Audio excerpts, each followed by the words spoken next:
Peace.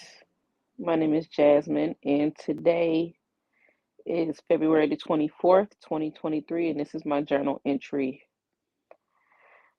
I hope all is well with everyone. Everything is swell over here. I live in the Ohio, and for those who haven't been to the we are well known for our weird weather conditions. Well, all week it was in the 50s and the 60s, got all the way up to 70. Except for one day we may have been in the 40s. But today when I woke up to take the kids to school, it was 29 degrees outside. So because of this all this weather, my allergies are kicking my butt. So I've got the nasal drip, my head feels like it's filling up with water, my eyes are running. It's just it's February. I shouldn't be having these symptoms yet, and yet I have them. Yay for Ohio and this weather. I am getting ready to head down to Mississippi because I miss my son. He has a game tomorrow at 4 o'clock, Alcorn State versus I think they're playing Prairie View. So I'll get to sit up close and personal, and I get to see my baby play. I can't wait to see him. Even though I think that's probably the only time I'm gonna see him because his other friends from Ohio are going down too, so he'll probably be partying with them. And I think I done stepped into my big mama draws. I ain't partying with no damn kids. I can't stand it. I can't stand it. But anyhow, so we were supposed to have left. This is how I know I'm evolving. We were supposed to have left 8 o'clock this morning after I took the kids to school. Angie is driving us. For those who don't know who Angie is my kid's caregiver. But at one point in time, my mom was her kid's caregiver. Her and my mom were friends for many years. She helped me take care of my mom till she passed away. We just kind of stayed close to each other and helped each other out, even after my mom passed away. So she kind of stepped in and became a surrogate grandmother for my children. This lady ain't answer her phone all morning, right? She texted me one time this morning and said I'm headed to. She had to pick up the rental. Okay, she ain't answered my call all morning, mind you. All morning, I called her like 3 times. I'm like, "What's up?" So I wasn't tripping that we hadn't left yet because I believe like if there's an obstacle in the way, there may be a reason why there's an obstacle in the way. We might be avoiding an accident or avoiding traffic, or avoiding something that really shouldn't happen. And that's not to say that that won't happen because if we happen to run into some type of accident or something happens, this just tells me that it was meant to happen because the obstacles and to the delays today, uh so she didn't answer my calls all day. And I'm like, why ain't she answering my calls? But she'll respond to me in text, like having issues with the car. They want more money. I got to go back to the bank. But she's not really answering my calls. I had to think on it because I'm just like, why won't she just answer her phone and tell me that or call me?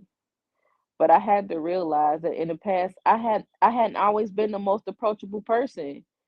If this was like 4 or 5 years ago, hell, maybe even 2, 3 years ago, I'd have went the fuck off. I mean, I would have went off. I would have been yelling, going off, cussing, saying forget it, I'm not going, unpacking my bag, or I would have just hopped in my own car or went and got my own rental and left.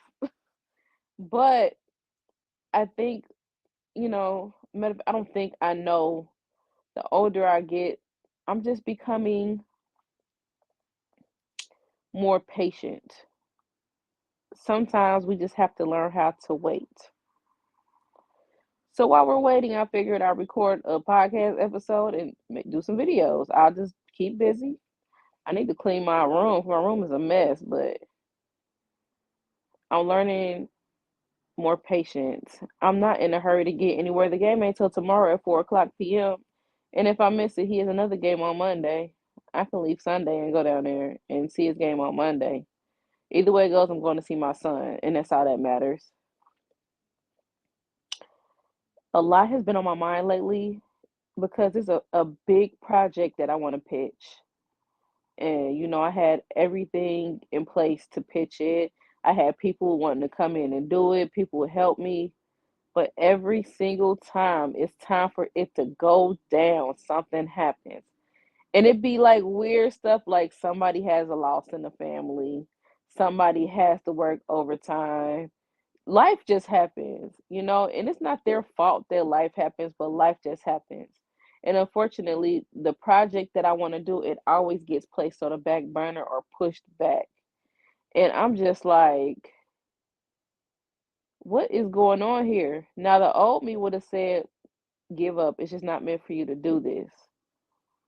But I just get this sense or this feeling that it's not time yet. Because if it was time, it would have aligned perfectly. So I decided while I wait, I'll create. So what can I be doing right now while things aren't really moving, or this big project right here I want to do, I got to put on the back burner? One of the things that I've learned to love to do is to teach spiritual development, gift development, and mediumship. So um, I never did it because I was like, man, I don't want to. I'm already robbing Peter to pay Paul. And I'm like, I don't want to like take money out of my pocket and rent all this space and then don't nobody show up and I end up upside down. The last time I paid for space and did an event, it was a great turnout, but I ended up breaking even. I didn't make any money. You know what I mean? By the time I got done paying the readers to help me and divvying out cash to everybody that made money, setting up doing the printing the stuff and paying for the place and paying for the snacks that I offered and all that other stuff and the wine bottles and the glasses and all that other stuff, I ended up breaking even. I'm gonna give you perspective. Put it this way. On this whole event, I probably paid like out of pocket maybe roughly $700, which is not a lot in my world, but I probably made about 750. So it wasn't a big. And then some of my numbers were wrong. I calculated a lot of my numbers wrong. Unexpected things happened, so I had to order new things. And the whole project that I wanted to work, you know what? It goes back to every time I try to work with people or somebody, something happens to where it falls through. So I know there's a lesson in it. I'm just not understanding what that lesson is yet, but I'm getting there. I think part of my lesson is I have a fear of moving on my own. I don't know why sometimes I'm weird because sometimes I feel like I can't do anything on my own and I have to have a partner or I have to have somebody helping me. But I've done a lot of things on my own. I've accomplished so much on my own. And I've accomplished things with other people too, but a lot of the things that I'm known for, like I didn't have any mediumship training. I can say though, being connected to my teacher, Indra Ali, and being connected to some people in Tyboro, shout out to Master Gibson, and being connected to the Huffmans, definitely, and anybody that I forgot the name, but being connected to certain people definitely gave me an edge in this spiritual stuff. So honestly, it gave me a big edge. You know what I mean? And also, even being associated with certain other readers and psychics that where we don't even speak no more, and I still, because I was on their platform or because we did work together, people know me through them. So working with people has definitely given me an edge, but like when I'm trying to do something like that I really want to do, it just don't work. Like when I tried to do a podcast with three of my other friends, it turned out really good. Like people to this day still ask me, "Are we coming back together to do this podcast?" And I'm not going to completely rule it out, but I know like for right now it's a no. But one thing I'm learning about the universe is you just never know how things align. It might align later on in life, or it might align later on. You just never know how things line up. So I'm getting out of the habit of ruling people and ruling things out. But it just we just it was like pulling teeth to get it together. Like one person to come, another person couldn't. One person was having problems at home. I was having problems at home. Somebody was having problems in a relationship. I was sick, or I was having problems in a relationship because at the time we in the podcast I was in a relationship myself. But it was just always something with all of us, and it was just so hard to stick together. And The teamwork was kind of lacking. There was only really two of us posting and sharing. The other two really, they kept saying, I don't know how, I'm not interested, but they wasn't really doing it. Was just, and again, like, I invested money into this. So in time, like in that last podcast, I printed up flyers, took flyers down to Atlanta with me, to other places, spread out flyers, went live, talked about it, everything. Like, to this day, people ask me about our podcast, but I just really don't. It didn't work. But I've been doing this one by myself, and it's going just fine. Oh goodness. I just don't. I can't figure it out, but I'm gonna keep on moving. Anyhow, so in thinking about, how can I do this and save money, I was on the phone with my friend. Shout out to Ika Ray, aka Nefertum. And he was like, I live at the library. And then I got on the phone with my other friend, and she was like, I'm gonna throw my daughter baby shower at the library. It's free. And I'm like, the library is free. So I set up some development courses at the library.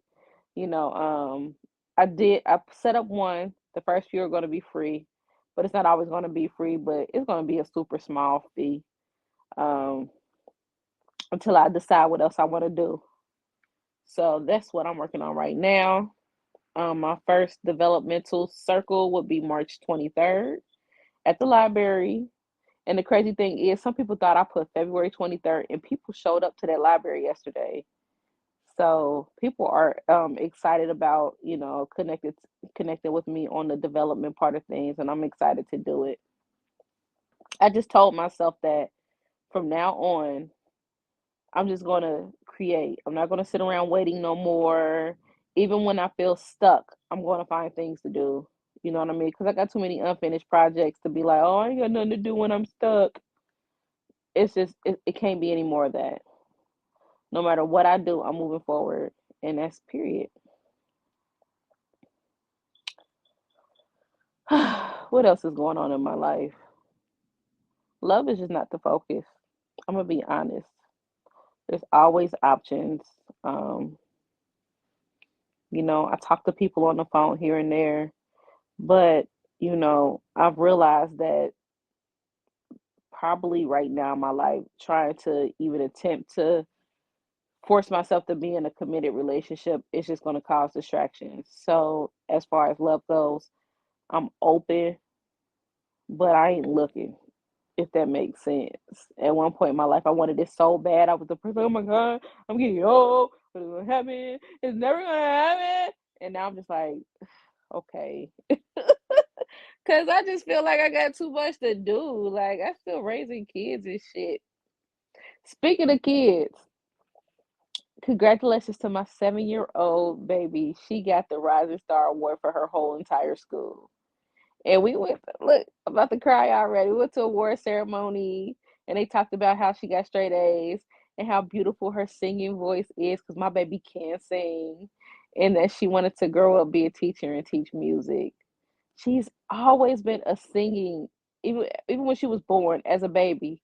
Music always quieted her, and she loves singing. And she, even as a little baby, before she could talk, she would always sing on key.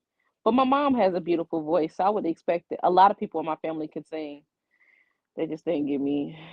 I tell you, they ain't give me the ability to sing, and they ain't give me no butt. I don't understand why, God, why. But it's okay. But me and her dad went, and we took family pictures. And it's funny because the lady that took a picture was like, "Oh my God, you guys look so great together." And I'm looking at the lady like, "Man, I ain't been with this man in almost 5 years, bruh." The cool thing about me and him is that, number one, we co-parent well. He is very supportive. He's just a supportive dad. Um, of course, he can use some improvement, but hell, as a parent, I can use some improvement. And I try to tell him nicely. He's an Aries, so he just tell me about myself however he feels fit. He don't care if it hurts your feelings or not, because he's much older than me. He don't care. But I like older men. I've always attracted them, older men. But the funny thing about our friendship is, at one point I had actually thought about us getting back together. And I kind of miss him because we get along super well. But in talking to him every day and being friends with him, it makes me realize how much I don't I don't miss it. He he tells, I can't say he tells on himself because we ain't together, but he relates the women that he dates according to the cars that he drove. So he'll be like, "Yeah, I met this girl at the bar and she ate me up." And for those who do not know what ate me up or gave me a neck dinner means, because those are his terms, that means she gave him oral in the car. And he'd be like, "Yeah, yeah, I remember her. I met her and she gave me oral in the green car." And I just be like, "Bruh, I was with you when you had the green car." "No, you wasn't. I met you when I had this car." I said, "No, when you first bought the green car, it was white and we went to get it painted green. We used to call it the green machine." And he be looking at me perplexed, like, "Dang." So he always do it. Like, I hit it from the back in the Caprice. Bruh, I bought you the Caprice. It was a gift. It was a birthday gift. I paid 1,300 for it. Ugh. He does this all the time. Like whatever girl he's seeing now that be giving him a blues. And he's funny because he's like, "I just left the Sagittarius just to get involved with another Sagittarius," and she get on my nerve. And the funny thing is that he be like, "Yeah, I met her when I was in GED school. We graduated together. You would think we'd be getting along by now, bruh. I'm the one who encouraged you to go to GED school. I was at your graduation. That group picture that I took of all of y'all together with y'all hugging in the front, like y'all, congratulations, buddy, we did it. Bitch, I took the picture. We was together." And I just like, oh, you know what? Thank you, universe. Thank you for getting me right back out that energy. Cause and he ain't changed.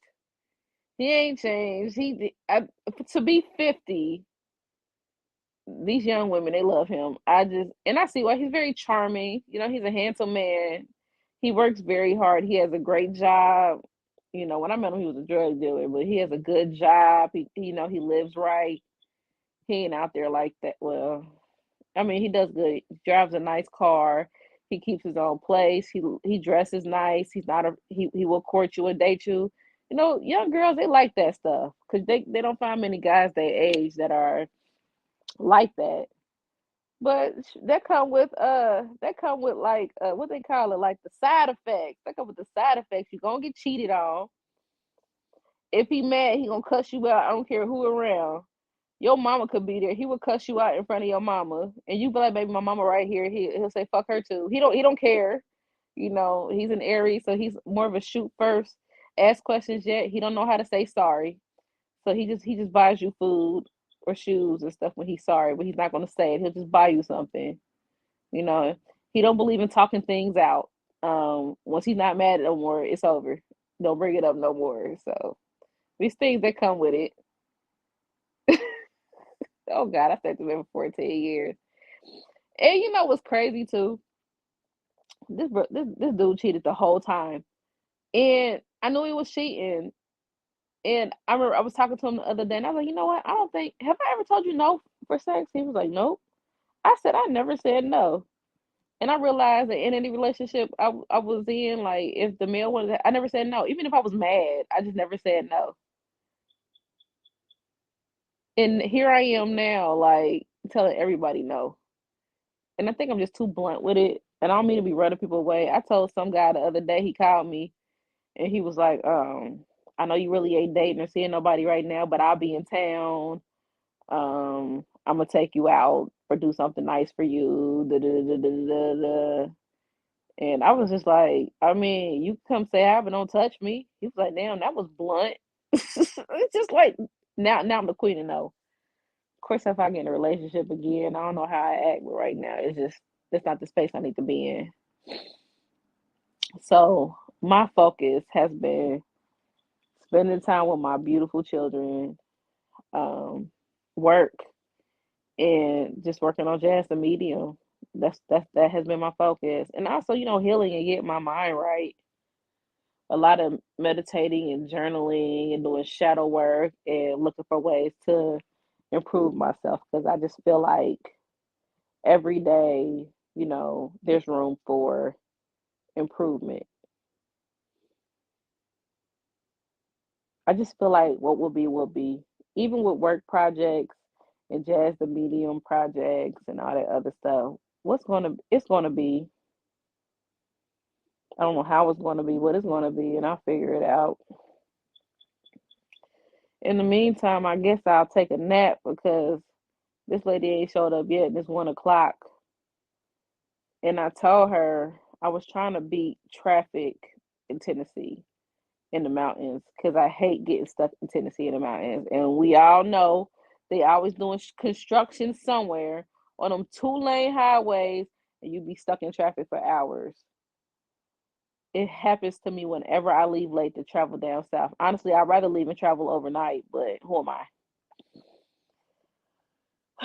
So it's gonna take me about 10 hours to get down there. Anyhow, I hope you all enjoy your day. I hope your day gets better. And remember, if there's something that you want right now and you can't have it and you have to wait, find other ways to create. Find other things to do. Don't just sit and wait and let your life pass you by. Even in terms of love, like I speak with women, they just waiting for somebody. They waiting for love to come, and they're just waiting. Oh, I'll travel when I get married. I had a friend actually told me the other day. She's like, you know what? I ain't gonna start traveling until I meet my husband and get married. Been single for years. You know what? I'm just not. I'm just gonna sit here. Find ways to create new experiences, new projects, new products, new everything. The important thing is whenever you feel stuck, stay in motion, keep moving. Because oftentimes feeling stuck is nothing more than an illusion. Keep moving. As long as we have our minds and we have our bodies, even for those who can't walk, if you can still use your hands, type, write. For those who can still use their legs, walk, move. For those who still have the full capacity of their minds and of their brains that they can use, do something with it that will pay off later. It's so much we can do. Peace.